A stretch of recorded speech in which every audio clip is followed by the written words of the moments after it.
Terima kasih Anda masih bersama kami. Bagi Anda yang baru saja bergabung, kami hadirkan kembali 3 berita utama hari ini. Seorang ayah di Banyuasin membacok anak tirinya. Di Kabupaten Pali, sejumlah siswa sekolah luar biasa negeri memberikan kado spesial berupa bunga bagi para guru. Pesta demokrasi di Sumatera Selatan dimeriahkan 46 pasangan calon kepala daerah, baik pasangan gubernur dan wakilnya, serta bupati atau wali kota beserta wakil.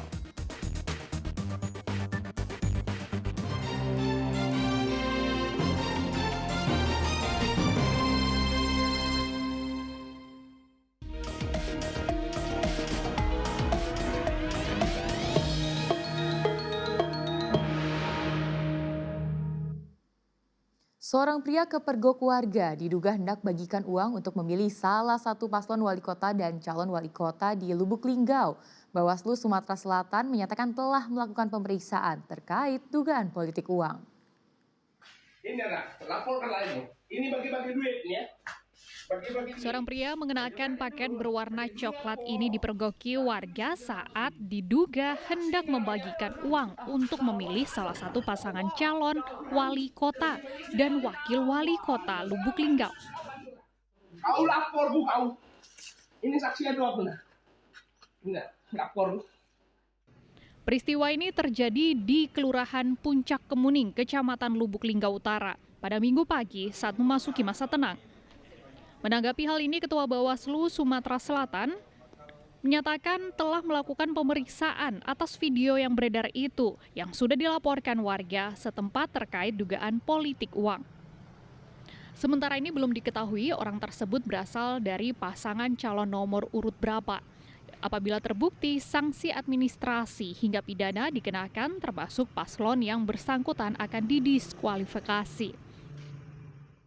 Ajakan untuk memilih ada menguntungkan atau merugikan atau nanti seperti apa kan. Nah, kita khawatirnya kalau tidak kita dalami bisa saja itu uang saksi kan. Nah, itu jangan sampai terjadi seperti itu kan. Jika memang terbukti nanti sanksinya apa Pak? Iya, kalau sanksinya yang disampaikan oleh Pak Napi tadi kan ada sanksi pidananya, sanksi administrasinya ada juga kan. Ya, kalau dia menyangkut pasangan calon bisa diskualifikasi. Hingga saat ini, Bawaslu Sumatera Selatan telah menangani 8 kasus dugaan pelanggaran Pilkada 2024 dengan mayoritas keterlibatan ASN, Direktur BUMD, dan Kepala Desa dalam kampanye. Muhammad Ardiansyah Putra melaporkan dari Lubuk Linggau. Lapor. Panitia Pemilihan Kecamatan Pemulutan Selatan Ogan Ilir mendistribusikan logistik pilkada sejak beberapa hari sebelum pelaksanaan pemungutan suara. Pendistribusian diutamakan ke daerah desa terjauh dengan pengawalan ketat aparat keamanan dari TNI Polri. Hari pemungutan suara Pilkada serentak 2024 telah tiba. Banyak persiapan dilakukan sebelum tanggal 27 November. Seperti yang dilakukan PPK Pemulutan Selatan. Mereka mendistribusikan logistik Pilkada 2024 dengan memprioritaskan lokasi terjauh dan jumlah TPS terbanyak. Pengiriman logistik Pilkada ini mendapatkan pengawasan langsung dari Panitia Pengawas Pemilihan Kecamatan Pemulutan Selatan. Logistik Pilkada didistribusikan ke 15 desa yang tersebar di Kecamatan Pemulutan Selatan. Logistik Pilkada yang dikirim terdiri dari surat suara, kotak suara, dan beberapa peralatan untuk mencoblos. Hari ini kita jadwalnya memang pendistribusian ke TPS di wilayah Kecamatan Bumi Selatan. Di desa-desa ya? Seluruh desa, 15 desa yang ada di Kecamatan Bumi Selatan. Nanti logistik ini nanti akan didistribusikan ke desa, nanti dengan pengawalan aparat keamanan, nanti juga akan disimpan di gudang logistik di desa masing-masing, juga nanti akan dikawal sampai proses selesai oleh pihak keamanan dari kepolisian, TNI. Berapa desa didistribusikan ini, Pak? Jadi untuk hari ini semua akan kita distribusikan di 15 desa, 33 TPS. Jadi untuk hari ini memang ke desa-desa jadwalnya untuk kita distribusikan. Saya kira cukup sangat ketat. Di sini ada melibatkan dari keamanan baik TNI maupun dari Polri. Juga kita selaku pengawas ikut melakukan proses pengawasan di tataran desa, juga kita persiapkan proses pengawasan. Ya, berapa banyak anggota kita terjunkan untuk pengawasan ini? Kalau anggota untuk diterjunkan di pengawasan, kita kerahkan secara seluruhnya, baik pengawas TPS maupun PKD, dan juga kita selaku di komisan di tingkat kecamatan juga melakukan proses pengawalan terhadap distribusi logistik ini. Proses pendistribusian logistik Pilkada 2024 ini juga mendapatkan pengawalan ketat dari aparat keamanan TNI Polri. Dedi Ruansyah melaporkan dari Kabupaten Ogan Ilir. Pada hari pemungutan suara, Kodam 2 Sriwijaya mengerahkan 12.000 prajurit untuk melakukan pengamanan di tempat pemungutan suara Pilkada di Sumatera Selatan. Kodam 2 Sriwijaya menggelar apel gelar pasukan Pilkada serentak tahun 2024 di halaman DPRD Provinsi Sumatera Selatan pada Selasa pagi. Apel ini diikuti oleh ribuan personil prajurit TNI Angkatan Darat yang tersambung melalui video conference dengan dipimpin langsung oleh Panglima Kodam 2 Sriwijaya, Maijen TNI Naudi Nurdika. Dalam arahannya, sejumlah poin disampaikan oleh Pangdam antara lain terkait upaya pengamanan serta netralitas TNI dalam pilkada. Yang tidak netral ya penyelenggara, ya TNI, ya Polri. Kalau itu saja tidak netral, itu punya potensi untuk menjadi konflik.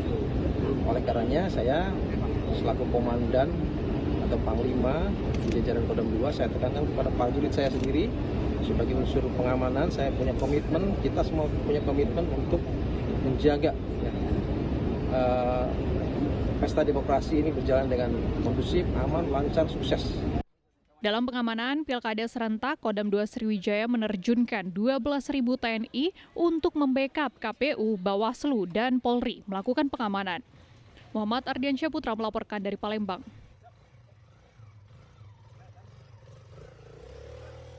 Komisi Pemilihan Umum Kabupaten Pali musnahkan ratusan surat suara pemilihan gubernur dan wakil gubernur Sumsel, serta pemilihan bupati dan wakil bupati Kabupaten Pali.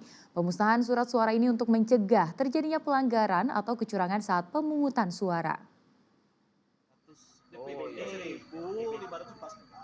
Sehari menjelang Pilkada serentak, ratusan surat suara rusak hasil penyortiran dimusnahkan oleh Komisi Pemilihan Umum Kabupaten Pali. Pemusnahan surat suara dilakukan dengan cara dibakar.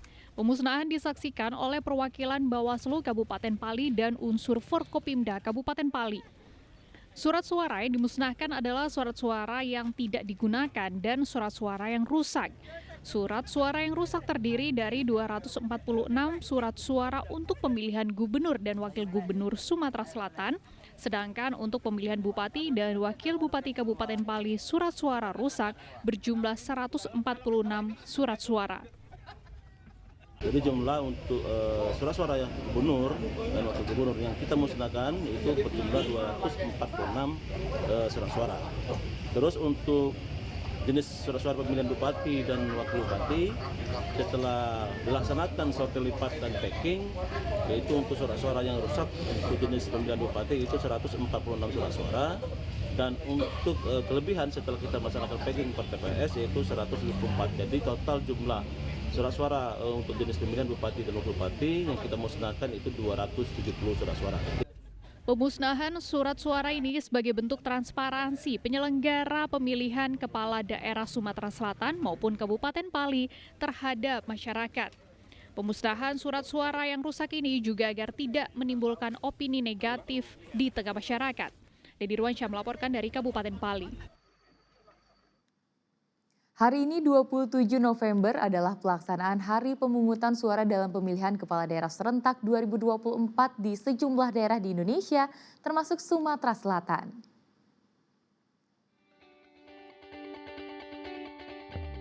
Pada Pilkada Serentak 2024 ini ada 46 pasangan calon kepala daerah di Sumatera Selatan yang maju dalam kontestasi.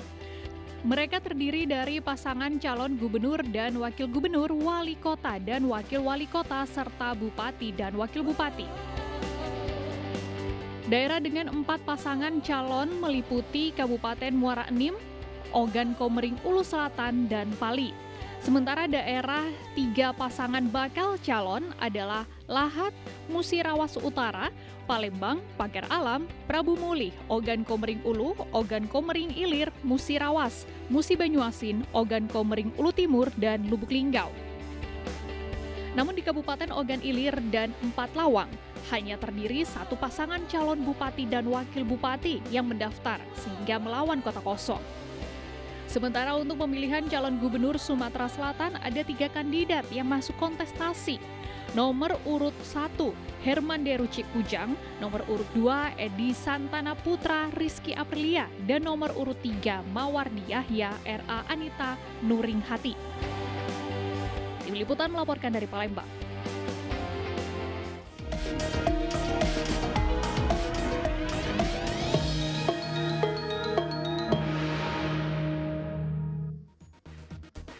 Dan laporan tersebut mengakhiri berita Palembang hari ini. Dan pastikan Anda menggunakan hak pilih Anda dengan datang ke tempat pemungutan suara di tanggal 27 November ini.